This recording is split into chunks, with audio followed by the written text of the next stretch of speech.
I totally agree with you on where we need to go. But to get that message across, you need to get it to the right person. Yes. And what you're saying is we need to talk to the CEO. Because you talk to an executive assistant about where the company's going, and you're going to change their culture. We're going to shake your world. She's going to go, I just got to plan a meeting, and I'm already Right. working 10 hours a day. Yeah. Absolutely. So tell me, give me some hints. How do I get into that CEO's office? You deal with them. How do I get past the gatekeeper and the 20 other people they have surrounded around them? We can't say it's an event planner coming to see you, because they're never going to see you.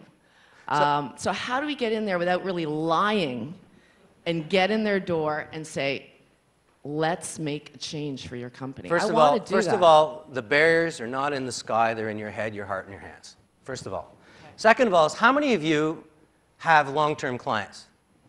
How many of you read their shareholders' letter, the letter the CEO writes to their shareholders passionately? How many of you respond to that CEO and phone them up and say, I just read your letter. I'm so inspired where you're taking this organization. I've been planning meetings for 4 years. I've got a brand new idea where I can take the words you've written and make them happen in your culture. How many people? How many people? That's a conversation they want to have, because that person wrote that letter believing that's where that organization has to go. How many people pick up the phone and just call the CEO and go, I've been doing your meetings for 5 years. I've been doing your foundation. I've been doing your events. I've been playing your music. And you moved me in that letter. I realize how hostile and competitive your marketplace is. I feel the pain of the restructuring you've had to go through. But now you've got to come out on a new journey of transformation. And I believe that we can plan a meeting that's going to accelerate that transformation. I don't know of a CEO that wouldn't take that phone call or conversation. But don't come in there and then suddenly go, and by the way, I'm thinking of this venue, and I've got this idea, and they're going to wear these hats. You got to be talking and listening about what the key competitive drivers are, and you've got to be an expert in understanding the role that meetings play in transforming cultures and aligning and creating that alignment and that magic. And that's just one of the ways I would do it. I'd be Googling, I'd be researching, I'd be reading Fast Company, I'd be reading Wired. I just saw this about what was happening in this competitive space.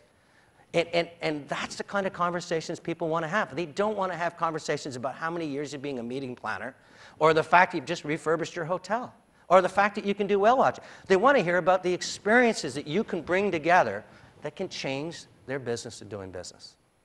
Anything else? Just to comment on that point. So I operate a speaker and entertainment bureau here in Atlanta, Canada. And I think it's about getting away from logistics and getting into content. Mm-hmm. We take calls all the time from clients, and it feels so often that the content, the messaging, what's happening is at the end of the game instead of the beginning of it. So another way of doing it when you're going into clients is looking at, let's talk about the messaging. Let's talk about what's actually going to happen. How is the CEO, or what is the messaging of the company, and what speakers might add to that, and sort of start from that point, because it's frustrating from where we sit in the chain of things. It's often at the end, when really it should be starting at the beginning. The logistics will come into play, but really content is king, and that's what you're saying, which is, I really want you to listen to what she's saying. She's gone from thinking she's in the business of fulfilling requests to enabling. To enabling.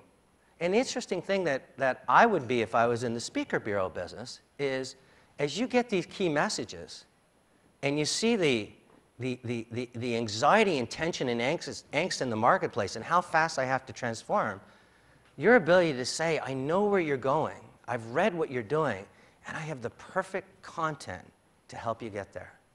I have the person, that third party that can come in and provide a point of view that reflects your point of view, so that collectively people even believe more. That they're not just saying it's just coming from the pulpit, from the leader, that this person outside is coming back and reinforcing and saying that strategy's right. And all of a sudden, then you're no longer selling speakers, you're selling the ability to enable. And that's where it becomes magical. And by the way, you will love your job so much more, because that canvas on the wall is no longer, did I do a good meeting, is that business succeeding, and they want me to sign the canvas alongside them. The difference of fulfillment you get knowing you're part of a journey and a transformation versus just selling stuff.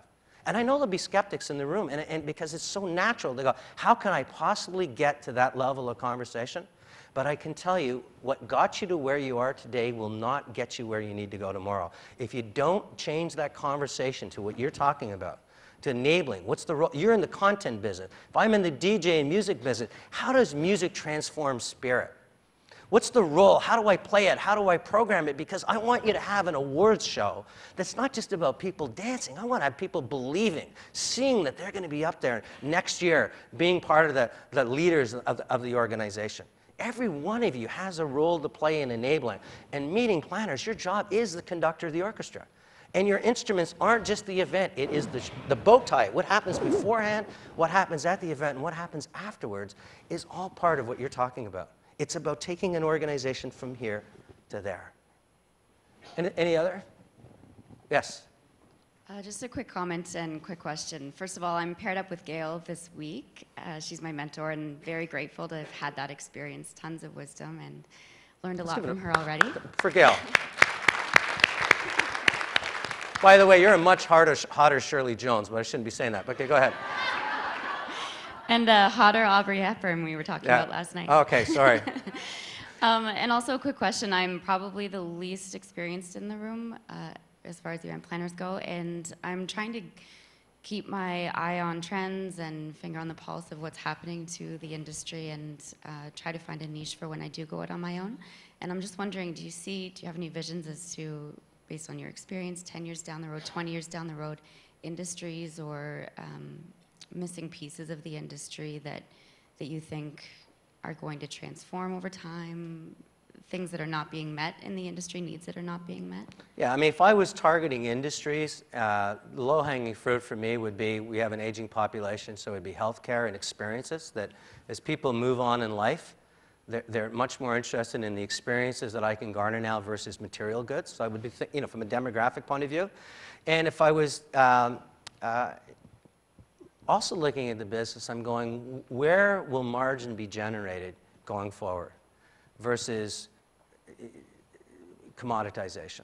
And, we've become so efficient at producing in this world that we have too many TV sets. And somebody's telling me there's 3 years of inventory of refrigerators in China. They just keep making them to keep their factories going. That we've got so much stuff out there that I would really start to look at where are the experiences that can't be replicated, that can't be just produced in mass, and I'd be looking that way. But I'd also be looking at things like trendwatcher.com, Fast Company, and Wired, and just be a reader of this stuff. Because one of the things that you have, which is equally important to wisdom, is you don't know, you haven't faced the kind of competitive battles these people have faced for 10 years. You can approach it with a whole new slate.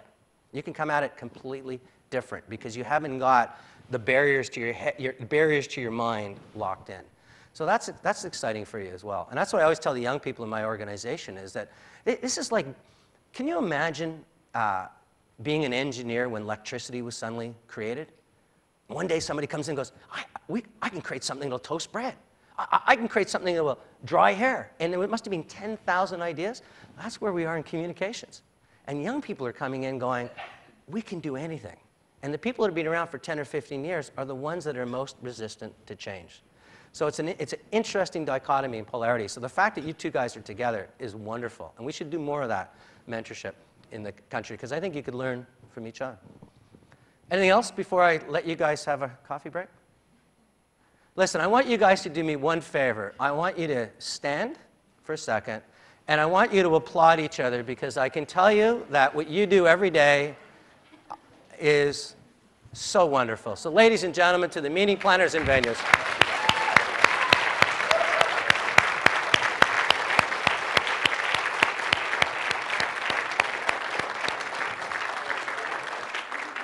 Have a great rest of your conference. And Kelly and Speaker Spotlight, thank you again for everything. And obviously, I'll turn it back to you. Thank you. You were